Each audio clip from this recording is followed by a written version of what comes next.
Hey, good morning to everybody. Happy Saturday. It's Daryl here. It's bright and freaking early, man. It's 3 a.m. here in Connecticut on the East Coast. Okay, I got a bit of another different kind of video this morning. First part of this video I'm doing right here. I'm talking to you right now. I'm gonna lay down the groundwork, give you the backstory on this. And the second part of this video, I'm actually going to take you out on a walk this morning.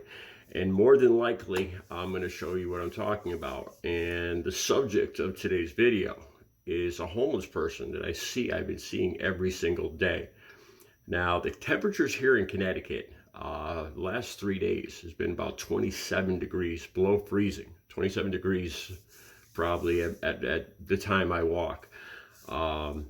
Today it's probably a little warmer. It's probably about 40, a little above 40 degrees. Let me give you the backstory here. This is a young lady. She's younger than me. It's hard to tell how old she is because every time I see her, she's completely covered in a parka. Her clothes look fairly decent, fairly new. If this was somebody I saw in a store, I wouldn't even blink twice. From what I could tell, from what I could see of her face, like I said, she usually has a parka on. I could just see her face and her legs, her body. And she looks to be in her, I would guess, her 20s or 30s, maybe early 40s, young. And here's the thing, she's in a wheelchair. Although I think she can, I've seen her walk and push the wheelchair. Let me fill you in a little more. I see this person every day. Like I said, I'm out on a walk. I'm out on my walk every morning about 5 a.m. around the city here, the city of about 60,000 people. And I thought about doing this video, and I want to make sure for her privacy and her safety. I've been thinking about, I'm not going to say where this is, and I was concerned about showing identifying any of her face or where she is or anything like that. And I think today I can do this without showing anything. It would hopefully preserving her privacy and her safety in this video. But I'm concerned, and I don't know what can be done about this, what I could do. I've approached her before. I said, "Hi, how you doing? Are you okay? Can I do anything for you?" And I just got since she's a young woman and I'm a big guy walking around, I was very kind of hesitant to just go up and approach a young woman. And I just got it wasn't a welcoming look. Okay.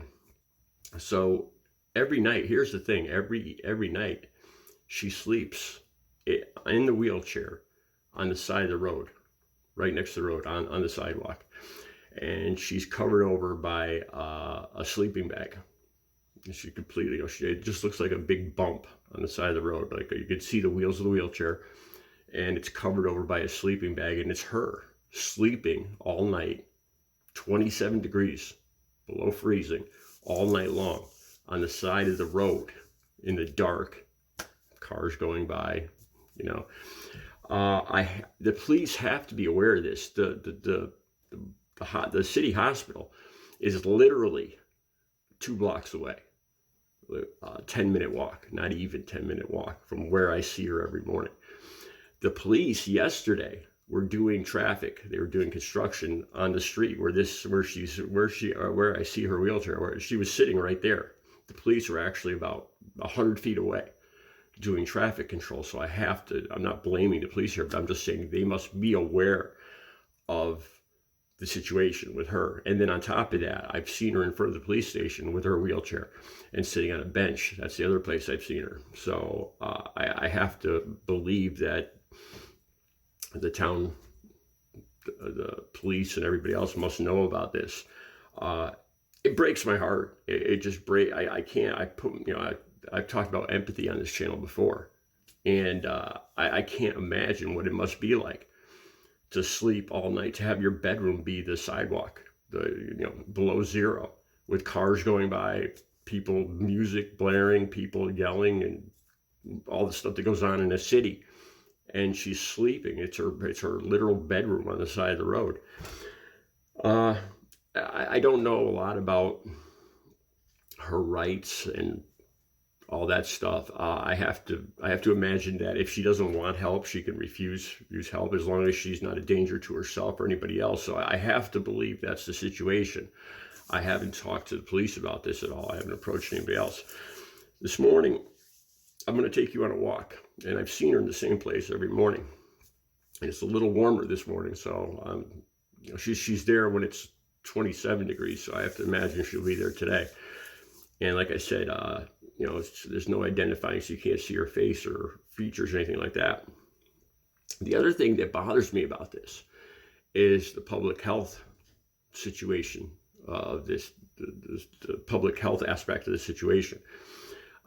She's obviously there for maybe, I don't know, at least 10 hours, I'd imagine. It appears she sleeps there for the entire night.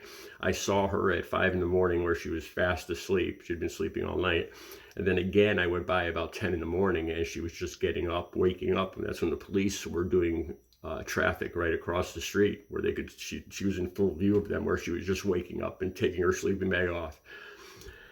So she's there for a long period of time. And I have to wonder where she's using the facilities.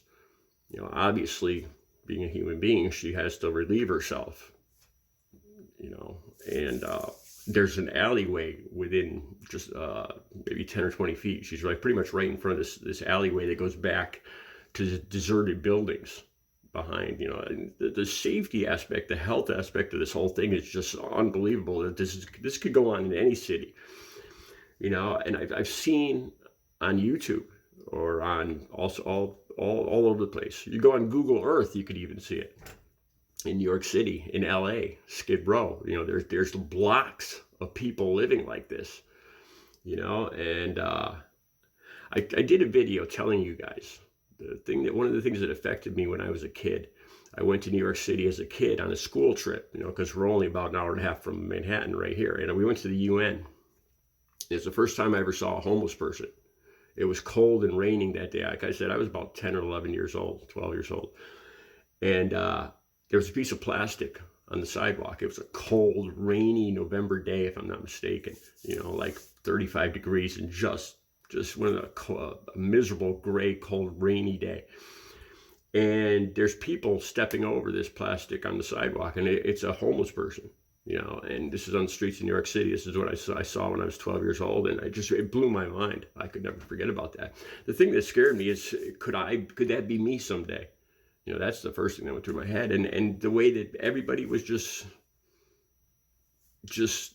didn't pay any attention to this person sleeping on the cold, wet sidewalk.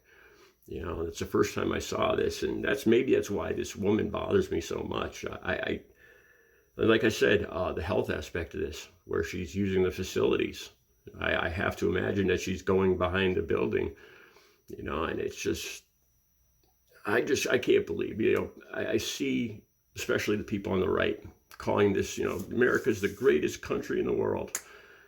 And when I see stuff like this, when I see, the school shootings, the lack of attention, the politicians using drugs just to make their political points, like when I talk about fentanyl, they use it to make a political point against Mexico and immigration, but now I don't hear a peep about fentanyl or recovery. As a matter of fact, I talked yesterday about Trump and Elon Musk doing away with 10,000 Health and Human Services employees, which are the main people that do drug addiction services in America, in the United States.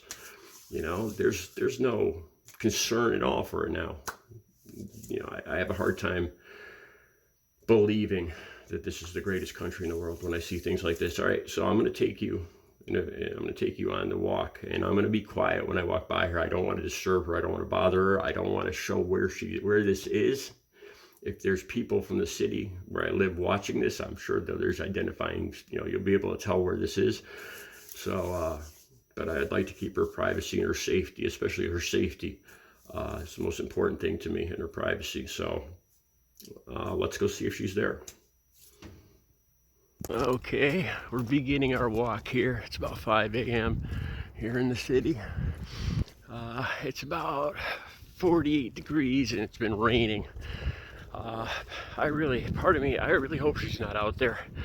It just breaks my heart seeing her every day. I got my whole, well, it's not a holster, but I think people have been shying away from me this morning. The people that see me get a little nervous. I don't know if they think I'm a cop or what.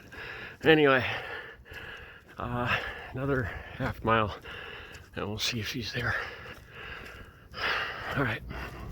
Okay, I see her out already. I want to start the video now because I don't want to disturb her and talk like in front. So I believe it looks like she moved her wheelchair into a door, an opening, so she's not getting wet. I don't know. It breaks my heart every morning to see this. How somebody could sleep literally on the side of the road every night, you know, in sub-freezing temperatures. All right, here we go.